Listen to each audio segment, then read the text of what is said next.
Welcome back to Asinine Radio, a weekly podcast where we talk about music, and, well, that's pretty much it. So, let's go!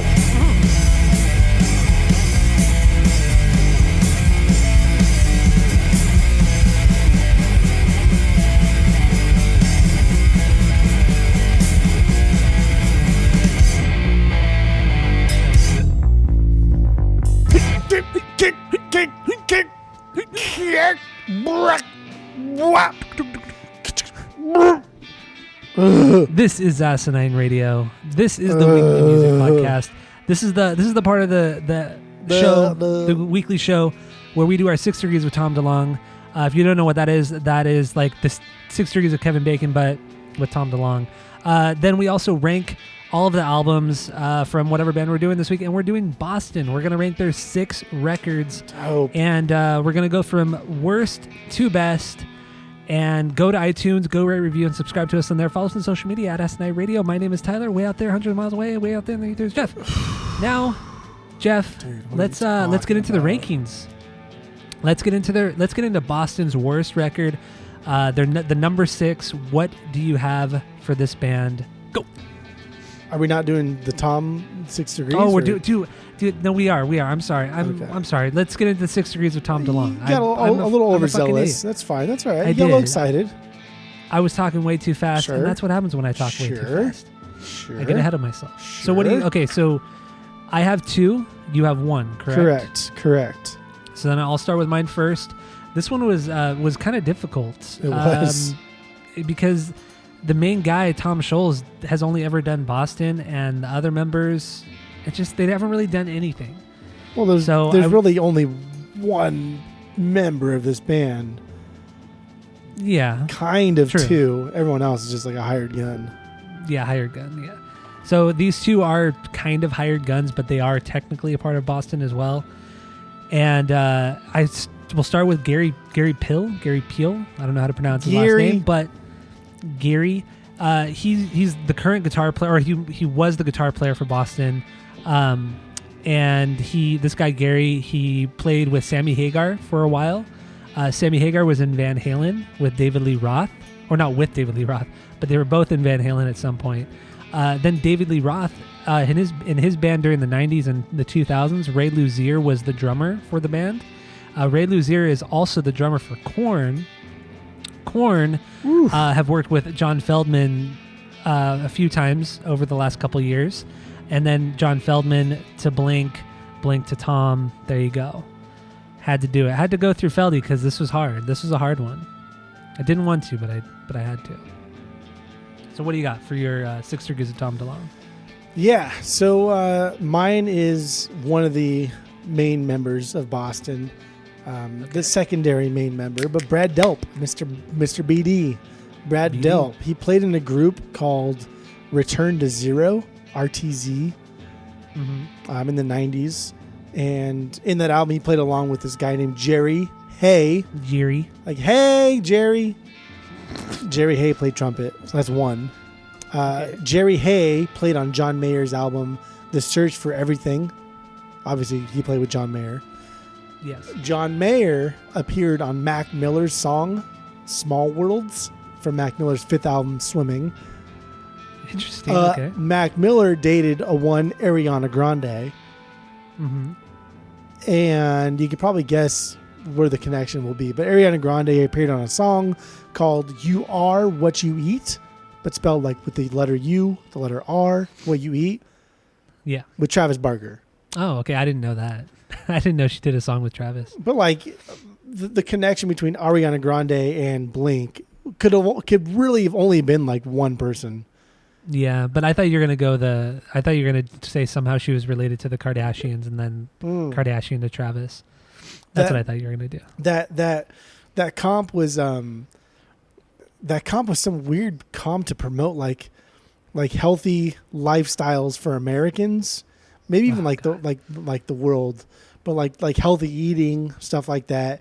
But the entire comp was just filled with bullshit artists like that. So it was probably that Michelle Obama thing that she was trying to push for. Oh yeah, like good that? quality school lunches. That was like total bullshit. Well, yeah, because all the fucking kids were like fucking trying to trade their one apple slice or their 15 apples for like one candy bar. Like, no, like you can't force kids to eat healthy at school. That's not what Yeah. school is there for. No, not at all. Nobody I knew in school ate healthy. No, Nobody. why would you? No kid in school. There's no parents. not- Why the fuck would you eat you would healthy? you would either throw the healthy food away or you would throw it at people. Like literally, there was Yes. no other use for the healthy food. That's what we all did.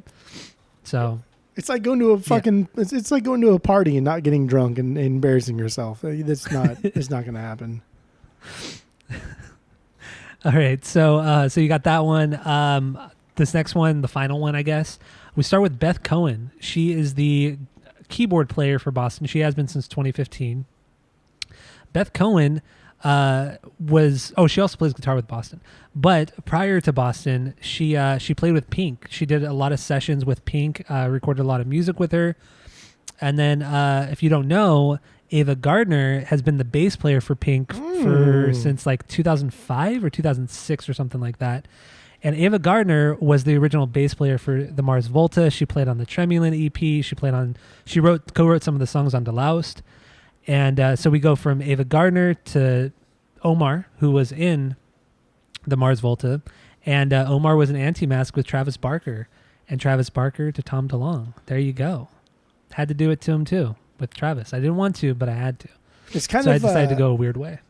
It's kind of interesting. The more we do this, to now we can get to people that aren't just like related to Tom. So like there's Tom, which is the inner dot, and then the outer circle, which would be like Mark, Travis, Scott, people that have worked directly with Tom. And then there's the outer circle for people that have worked directly with people that have worked directly for Tom. And then now we're at the point now where we can get to almost like anywhere in the outer circle and be fine. I know it's weird. It's pathetic. We've come along. Yeah, Yeah. It's crazy how small the music industry is. It is. It really It's is. super fucking small, and how many of these artists have worked together? Dude, that's what I'm so like just completely, if we're going completely off topic here, because I'm going to do what I want. It's Might your as well. pod, but I'll do No what restrictions. No restrictions. I want. So like Nick, he plays trombone, right? Yes. In the school, Your stepson. in the school orchestra, I guess. Mm-hmm. But he had an option between trombone, trumpet, and violin, and I was like, dude, play the trombone. And he was like, why? I said, because everybody plays the fucking trumpet. Like trumpets are a dime a dozen, dude. Like you talk about how many trumpet players do you know? You probably know at least 5, 6 of them. But how many trombone players you know? Willie Colon, that's it.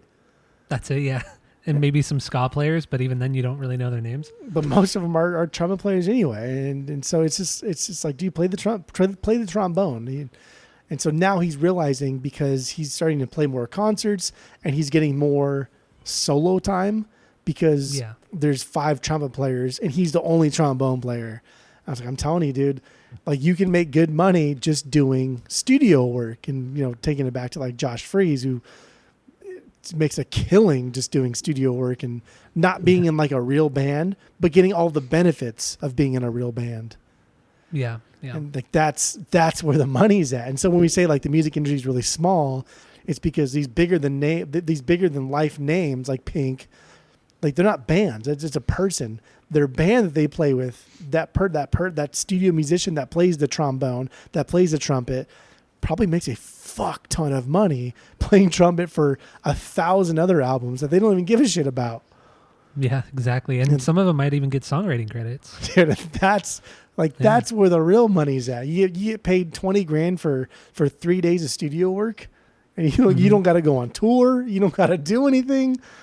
Oh, yeah. come on. I remember Josh Freese saying that when he back in the 90s, that was like the high time to be a session musician, because everybody was making records and record labels were putting out, or they were signing unknown artists and then making records but never putting them out, but then they would still pay Josh Freese for doing the session work. So he was saying like he would make more money than these signed artists whose albums were never released. Oh. But he said like once like Napster and piracy started, he said after that, like that's when everything tanked, and that's when all the session stuff kind of ended. And then that's when you saw him like join bands like A Perfect Circle in 2000, 2001, Nine Inch Nails, all these bands he started joining because he wasn't getting as much session work. But I thought that was an interesting little tidbit into the music world, how he was making more money than a lot of these signed artists just for playing drums for like 2 days. And that's crazy. That's a core instrument in a band, right? The drums. Mm-hmm. Like if we're getting deeper into like the trombone, like I don't know, do you just imagine how little work you would put into laying down one trombone part for one track on a pop album and getting paid $8,000 for a day's work, and then you go home and you're there for 4 hours. Like that's unreal. I know, to play probably like 5 notes, like Yeah, one bar of music, to play like 1 or 2 bars of music. Just one. That's it. $8,000. Yep. Because nobody else can do it. Because everyone fucking played the trumpet when they were a kid. No, you're totally right. Dude, and then like going forth into like today, he told me, he was like, oh yeah, like our class, we had to choose from a list of like 200 people to do a biography on. And he was talking about like people were choosing like Hitler, people were choosing like George Washington because they're big names. And I said, well, who did you choose? I chose this guy named Brian May. I was like, wait, Brian May, the fucking guitarist for Queen? He's like, yeah, you know him? And I was like, oh, bro, I cracked my knuckles, like twisting my head side to side. Let me show you these vinyl records. So let me tell you something, kid. Let me tell you something. So that was fun. That was good. That was good. That's cool. That's super cool. But yeah, fucking Hitler to George Washington to Brian May. Well, then I asked him. I was like, I said, are you doing like a presentation? Is there anything you should do? Because I was like the wheels were turning. I was like, maybe I can bring like my vinyls in. He can like show. I'll give him all my records. He can show him like what Queen's discography looks like. Because I have now like 6 Queen records. I was like, maybe he can bring in like a guitar. And then I was like, dude, you know Brian May like built his first guitar when he was like 14 with his dad. Like he knew nothing about guitars, and his dad and him built they sanded the fucking wood, whatever you do to wood. They built their own guitars. Like, oh yeah, I read about that already. And he started spitting back like facts, and I was like, oh yeah, then back and forth. And it was good. And how he doesn't use a pick, he uses a coin. Yeah, dude, it was That's a cool. six. The Cool first thing he did was a sixpence. Like that was what he used to begin with. I think he still does. I don't think he plays with a pick even to this day. And he still has phenomenal hair. Like he's just a very it's probably not his real hair. Change colors. It's just good looking hair. It's a good looking head of hair he's got. So there's hope. There's hope for kids in music. There's hope. Yeah, but it's tough. It's still tough. Because I don't know. Well, it's because his music teacher is super dope. His music teacher is really cool. They're doing a concert, and they're doing like all the classics. Like they did "Ode to Joy," and they did a lot of Hot Cross Buns to warm up and stuff. But you got to do Hot Cross Buns. But like they did the Imperial March, and like the Imperial March was like is a staple in their warm up practices. And like I've met his music teacher, and he's really cool. He's a little bit older than us, but he's just a little dork, and he loves ska music. And his other main teacher is like a huge Foo Fighter fan, and so it's cool to see. It's cool to see like younger people in the academia world. Yeah. Enriching the minds of the youth. And so music is not quite dead. Not completely dead. Even though we're very pessimistic about music being dead. I know. Especially like post-pandemic world with things getting shut down and then Chain Reaction like barely struggling to survive, and which I still think is going to happen, but like the Roxy and the Viper Room are probably going to get bought out by like Live Nation. And more than likely, yeah. But like music is not totally dead. It's struggling for sure. It's on it's on life support, but it's not dead. Yeah. Got to bring back the DIY venues, man. But that's never going to happen because I feel like if people start doing DIY events like bigger bands, they'll be blacklisted from the Live Nation places, which like really pisses me off. Dude, friend of the pod, friend of the pod, John went to Chain Reaction the other night or last Saturday. I saw that. Yeah. Yeah, and he was like texting me all these pictures, and he's like, "Dude, check it out." And like he could like walk in, and he was saying it was funny because all of the old scene kids from our day are now showing up with like their kids. Oh, that's crazy. And so that's crazy. It's like a museum now. But that's like that's sad. It's not a passing of the torch. It's more of a museum, and that sucks. One day, hopefully soon. I miss concerts. I miss them so much. I miss club concerts, not festivals. I miss club concerts. Well, we're going to the festival, right? That's Yeah, I still need to buy tickets. But I haven't bought my ticket either. Tammy was actually asking me about it She was asking me about it this last weekend if we were still going. So, yeah, I'm so excited for that. So many fucking good bands.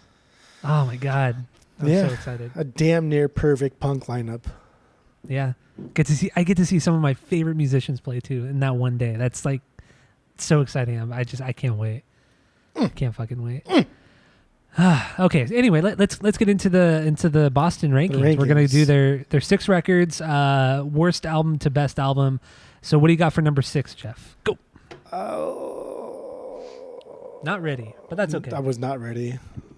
Corporate America. Their 5th album. Okay. 2002, I believe. 2012 or 2002? 2002. No, I don't know now. I think it was 2000. I think it was 2002. Yeah.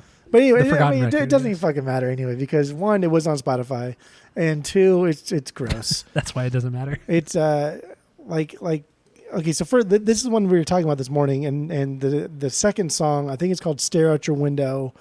It sounds like the iCarly fucking theme song. Oh, that's right. Yeah, I forgot to listen. I'm sorry. And then that's all right. It sounds like the fucking iCarly theme song, and it irritated me. And the more I listen to this album, I realize like this entire album sounds like it's trying to recapture a terrible sound from the late 80s to early 90s. Everything on this album is just a bad pun of that era, but they're being serious. Like this is just bad and just plain stupid. I have no favorite song, and I will never come back to this, and I don't want to talk about it anymore. Number 6 is also Corporate America for me. I agree with you every step of the way. There's not one good song on here. I have no banger, nothing even okay. It's through and through just bad, boring. I don't know why what label would want to put this out because they're not going to make any money off of it. I don't get it. And it is very strange that it's not on Spotify, but I don't know. It's just not good. It's not good at all. So Corporate America is my number 6 as well. They're worst. So what do you got for number 5? No, number 5 is not much better. I think I know why. Number 5 is fucking Live, Love, and Hope. Like, Life, Love, and Hope. Oh, Life, Love. Who cares? It's fucking trash. This is their last album they did. This album sucks. This album is terrible. Shitty. Yeah. This reminds me of a Boston cover band that only plays B-sides. Remember in Step Brothers when what's the fucking guy's name? Horatio Sanz. Horatio Sanz did, but they only did like 80s Billy Joel. Yeah.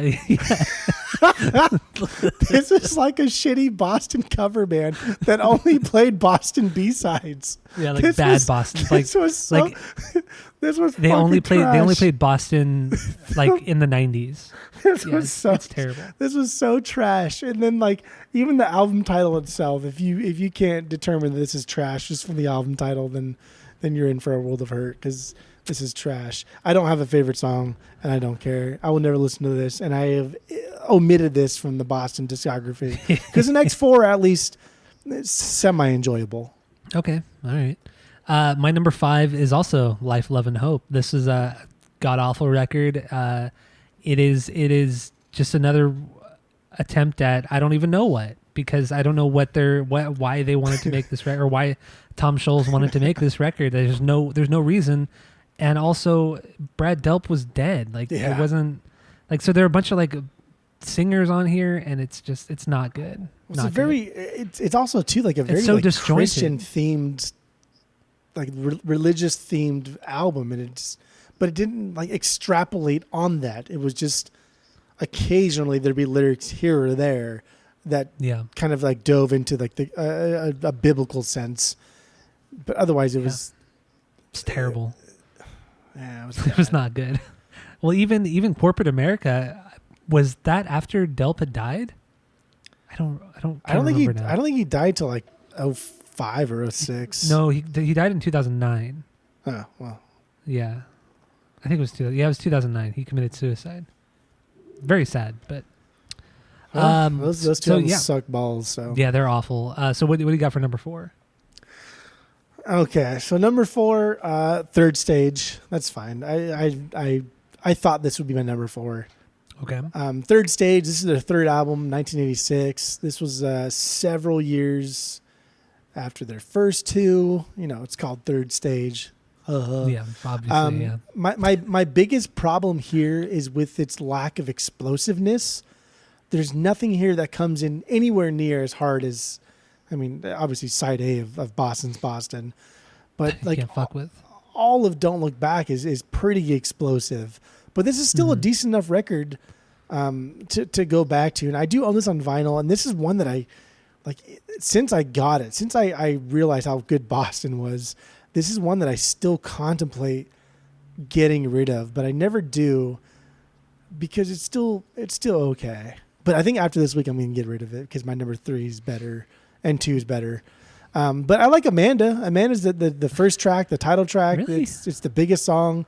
It's catchy to sing along to, and to yell the word Amanda, I think it's so fun. It's just such a stupid, simple sing-along song.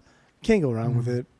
It's an okay song. It's not. I don't think it's one of the best on that record. No. I'd probably rank this one at like a solid 2. Like, you should, if you're a Boston fan, you should listen to this one once, but never again.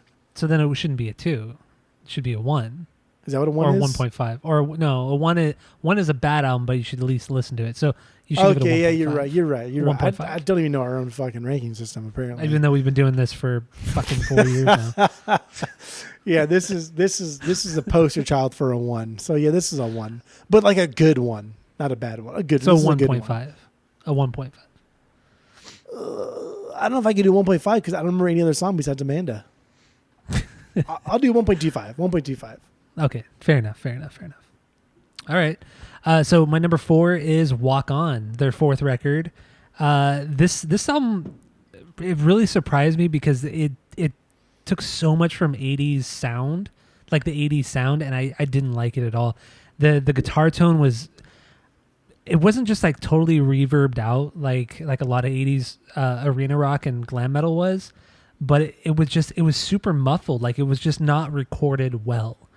It sounded like garbage. It just did not sound good. And the drums it has that anthem, that arena rock sound from the 80s that I hate so much. I didn't think this was a very good record. I could not get into it. It was way too 80s arena rock for me, and even though it came out in 96 or 94 or something like that, I couldn't do it. Could not do it. But the one song that was good, was okay to good, was the title song, Walk On, just because it was a little bit more energetic. It had some good blues parts, some good switch ups on the drums, but overall, yeah, the album was just not for me. I'd give it a 1. Even. Yeah, a 1 out of 3. Yeah, for sure. So that's my number 4. Not very good. Walk On. What do you have for number 3? Okay. Oh, that was my number 4. I'm sorry. What do you have for number 3? Here's where the craziness starts, because I thought for sure this would be number 2, but this is now my number 3. You're so stupid. Based off of one thing. So Don't Look Back. Don't Look Back is their second album, 1978. This is my third one. I don't hate this one at all. I think it's really fucking Clearly good. you do. I think it's fantastic. This is for sure at least a 2. So Walk On is your number 1. But this is definitely a follow-up to their debut. They're redoing the sound, but it's not grabbing the way the first one did. And I guarantee you, if you took out, it's hard. If you took out like Long Play, and then, you know, the biggest song, which I don't want to even say because then everyone will know.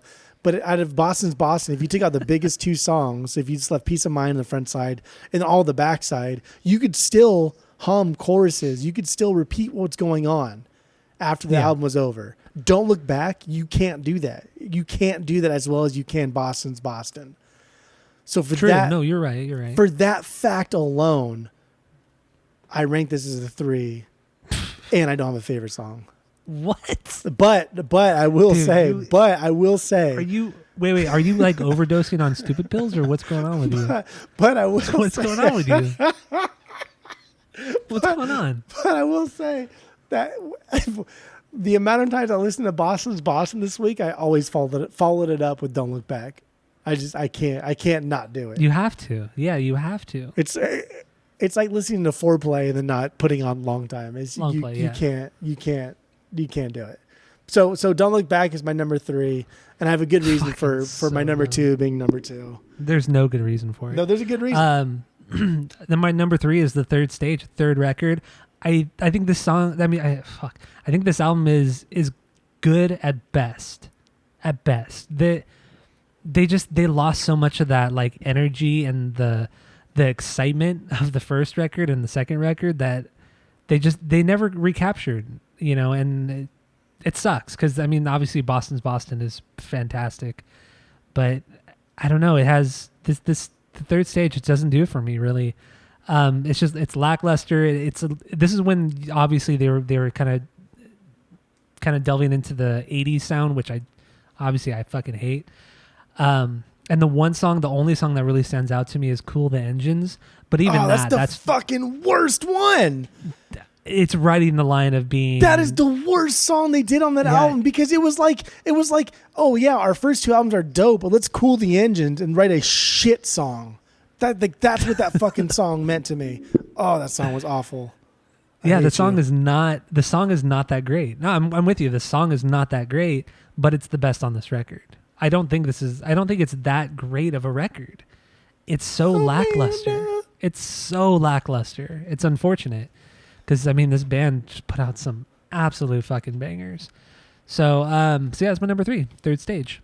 What do you got for number 2? Number 2, Boston. No, you don't. I know you don't. No, I don't have that. It's Walk On. You can't fool me. You can't fool me. Can't juke Junebug. No, you're right. You cannot juke Junebug. We've tried, but can't happen. Fucking guy. Yeah, Walk On. This is their 4th album. I had never even heard this album until this week. I've always been a 3-album Boston guy. So rightfully so. Dude, Walk On. This one tried really hard to sound like their first 2. Like I get it. The beginning and end of this album are pretty meh, like at best. But holy shit, that middle portion is a fucking banger, and that alone is what elevated this to the number 2 spot. It's just little sweet, to borrow like a term from our friend of the pod, Skip, Chris, over there in the European nation. It's just little sweet, and it starts off with Walking at Night, which is just like an instrumental. And then it goes into the hard rock and Walk On. And then it veers back off into this instrumental thing, only to use Walk On as like this coda to finish this piece off as a whole. And it's really, really good. It's 12 and a half minutes of fucking damn near perfection. And it's old school Boston style, but it rocks harder than anything we've seen post side A of Boston's Boston. I mean, I know what you're talking about. That part is good. That those songs, but they're good. Dude, but oh my god, it was the rest of the album. Good. No, I mean, if you take that out of the rest of the album is not good. Well, if you take the rest of the album out of that, then that's fucking the best thing they've ever done. So, no, it's not. It is not. Get the fuck out of here. Dude, that 12 and a half minutes of Boston just ripping and just going along and really grooving, that's damn good. That's number 2 status. It's not number 2 status, but it is a good part. It is a very good part. Okay, so my number 2 is Don't Look Back, second record.